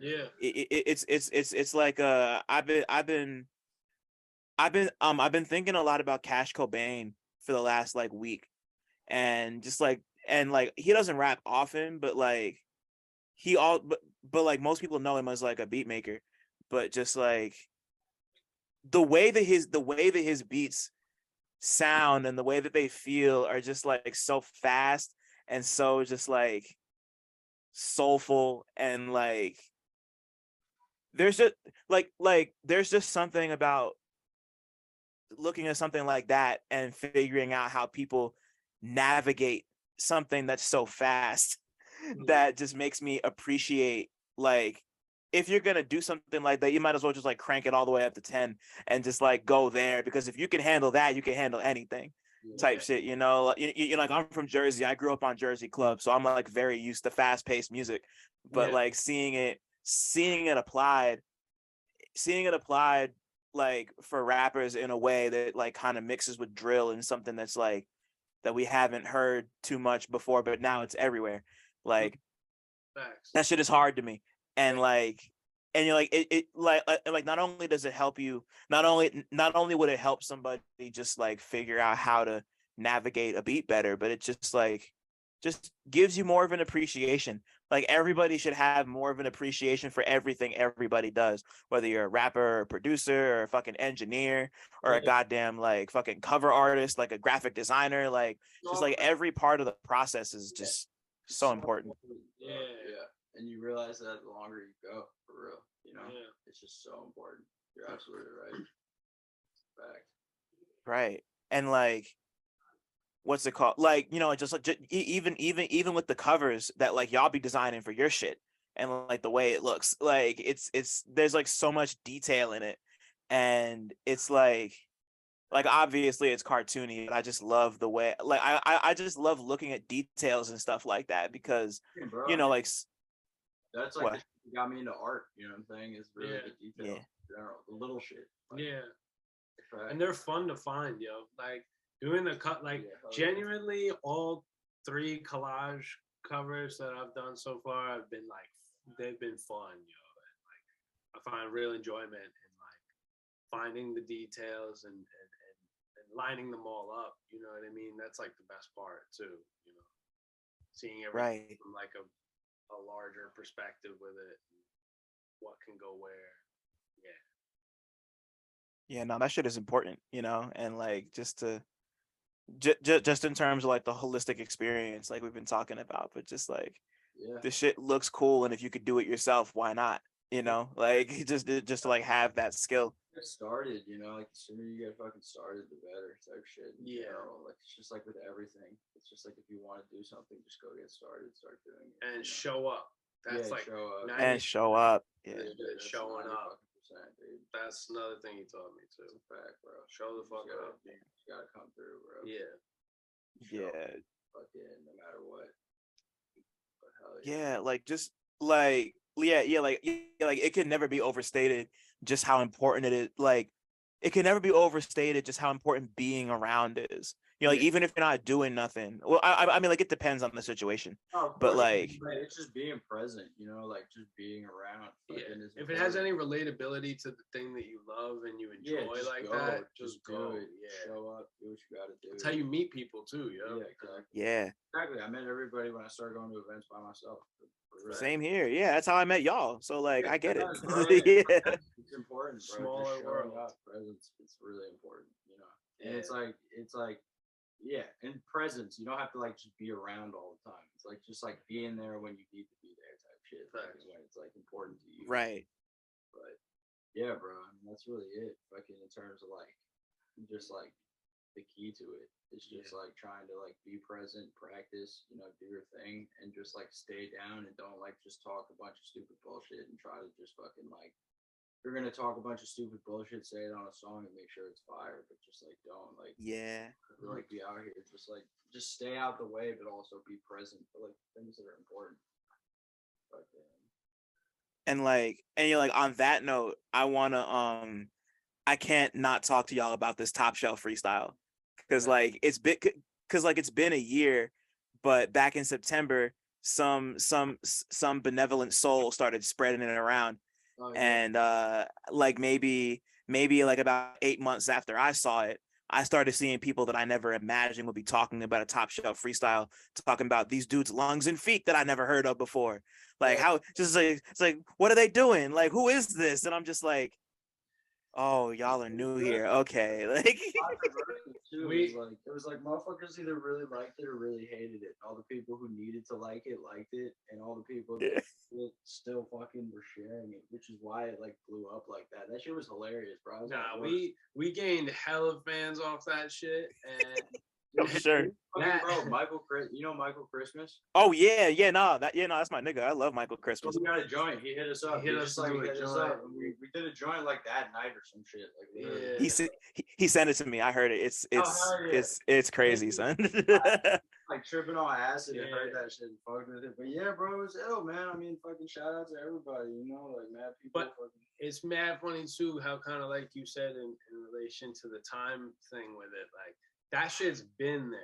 You know what I mean? Right. Like that shit came out like over a year ago now. So it's like, you know, and it's funny how shit like catches up and heads, it strikes a nerve at some point with heads if it's put into a certain space that allows that to, you know, become what it is.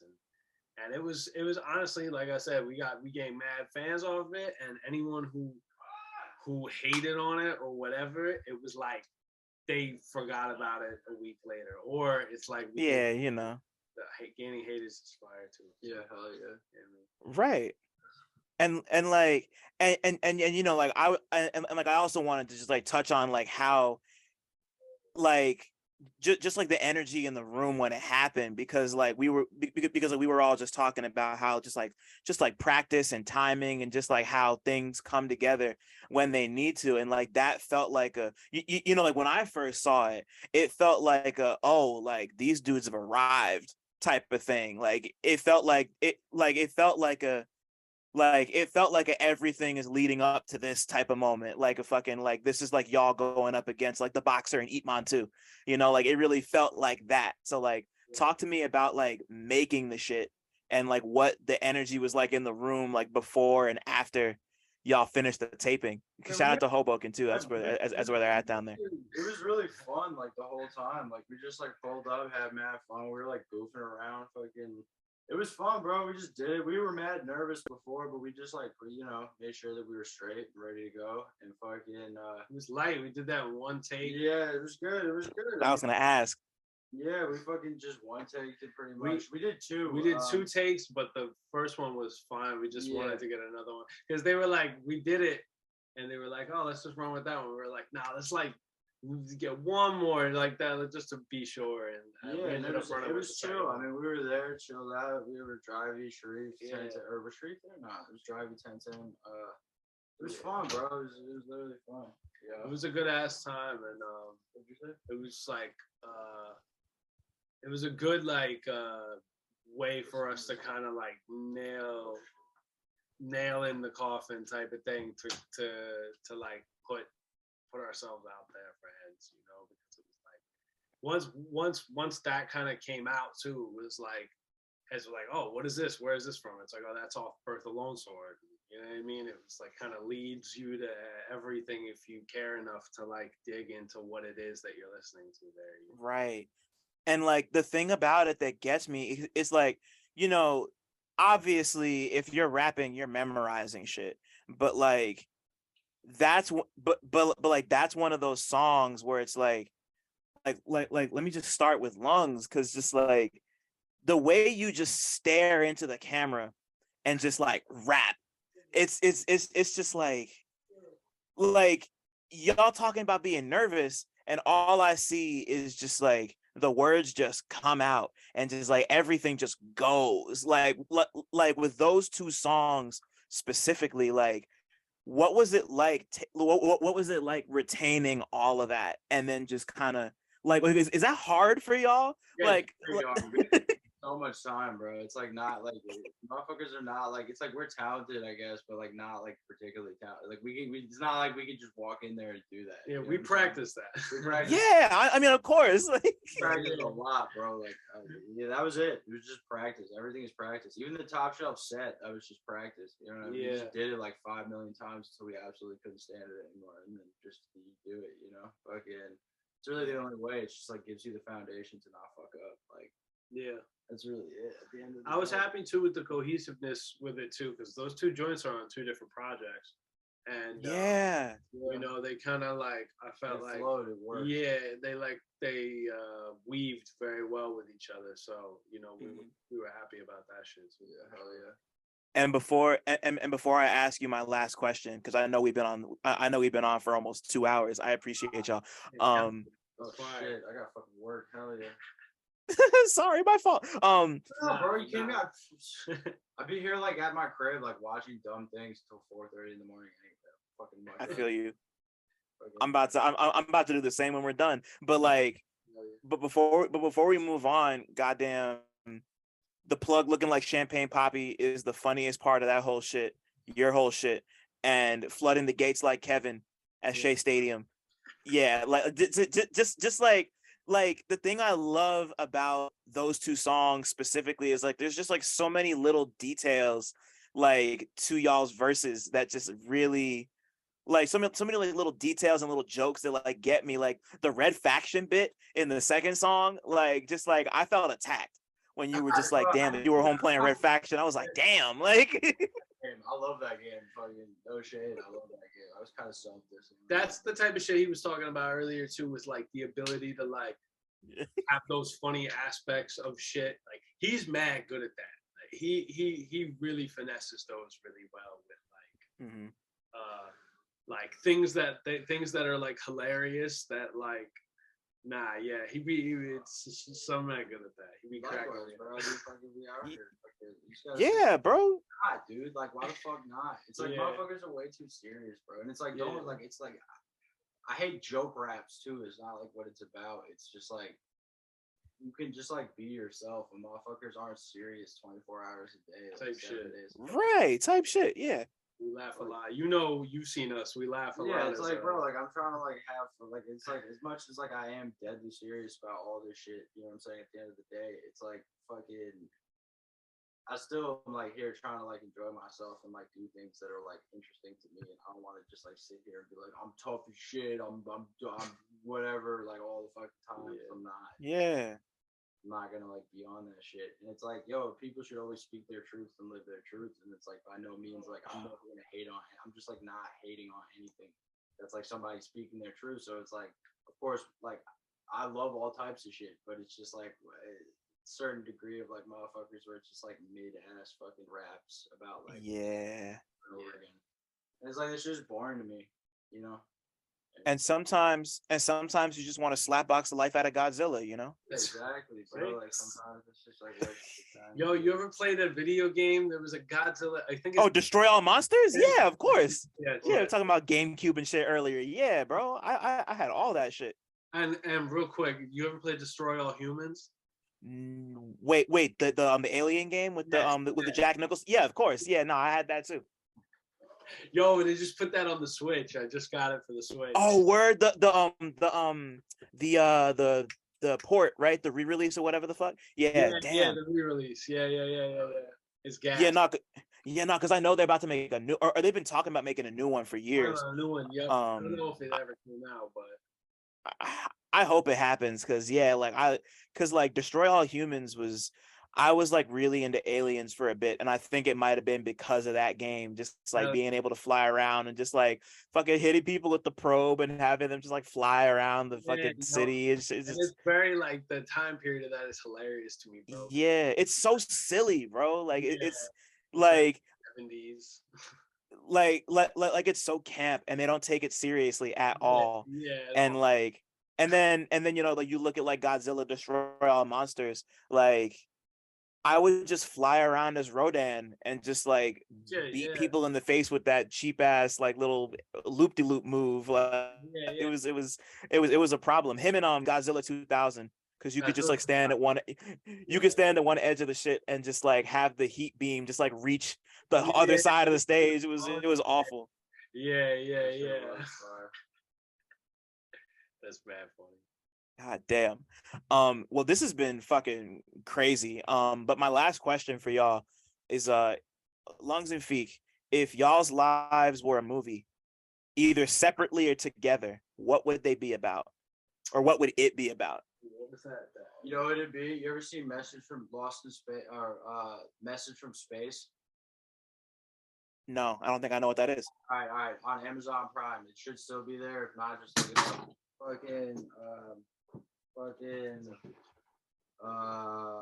Yo, I'm gonna tell you. Hang on.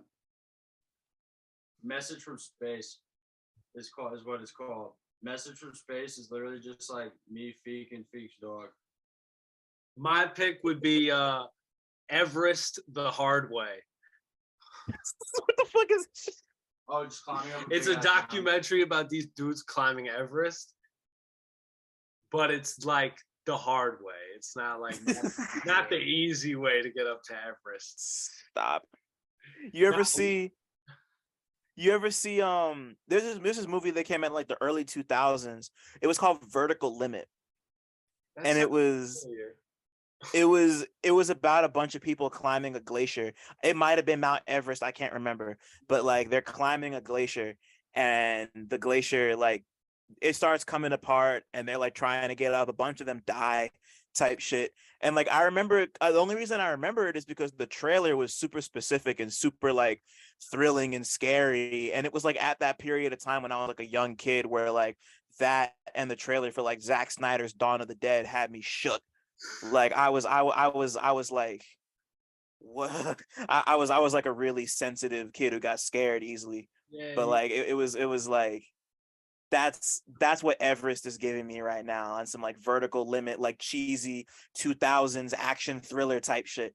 But I know that's not what it's about, but like no. Yeah, it's more of like a documentary, but right. yeah, that's what yeah, me and Lungs be climbing metaphorical Everest, literally. Damn. Bro, That's all a- the time. That's what I'd say. I would say Message from Space. It's just motherfuckers. All right. It's literally like what Power Rangers was based on in a lot of ways. It's from like the 70s, I think. Oh shit. Okay. It's like these two dudes literally just like pull up and like their planet gets invaded by this dude named Roxair16 and fucking they like it's like these two dudes who are just like homies, and then they're fucking this like Chewbacca aggregate, like he's basically just Chewbacca but like not, and he smokes a Black and Mild in the fucking ship at the end of every Yeah, fucking no, this episode. definitely would be. I remember watching. Damn. Like literally at the end of the episode, they're just fighting all these like assortment of like insane dudes in crazy ass costumes every episode, and then it just ends with all of them in the ship and the Chewbacca dude smoking a Black and Mild at the end of every episode. It's, really It's like a low budget Chewbacca looking. yeah, it's like it's really Wow. Yeah. And then Chaim Saban said, "Take this, make them all colorful, add in Zordon, and you got power." And Rita Repulsa. Shout out to Rita Repulsa, and that's Power Rangers. That's crazy. God damn, yo, Bro. y'all, thank you so much. Yo, thank you, bro. Thank you for taking the time to speak with us. For bro. real. It's been nothing but a fucking it's been lit. Bro. Such a pleasure. Yeah. This has been crazy. Nah, man, for real. Like I said, like I've only been hip to y'all shit for a couple years, but like just like doing all the back digging I did for this, and just like just like getting to know y'all like on some like real shit, just like being around. It's just I'm just really happy with the direction you've been moving in. I'm happy that people are jacking your shit now, like even more than they were before, and just like just like the growth of everything going on with Grip.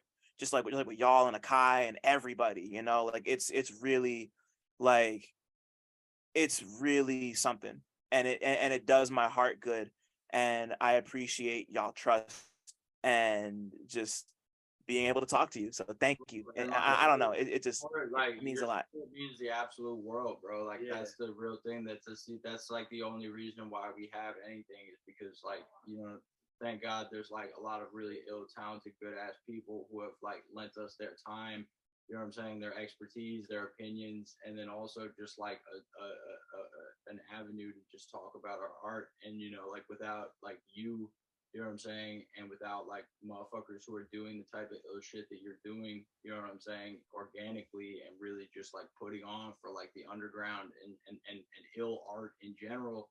You know what I'm saying? None of this would be possible. So, bro, thank you. That's seriously, a fact. like Yep. OD, bro, for real. Yeah, man. Nah, this is I don't want to say symbiotic. It's the one where it's like mutually beneficial for everyone. But like that relationship, like like we don't exist without y'all, but y'all are like here, like it's like this is I'm the one who's lucky to be here covering this, like we all grew up in this, but like y'all are making the art. So thank you for that, like Yo, seriously, bro. Thank you. We appreciate you for real, man. Yeah. Thank you for the time, bro, for real. Yeah. Nah, son, anytime, like for real. Thanks for listening. Shout out to y'all for making it this far. And shout out to all the black people listening too, because y'all really impeccable. Don't forget to like, subscribe, and tell a friend to come through next time. 1.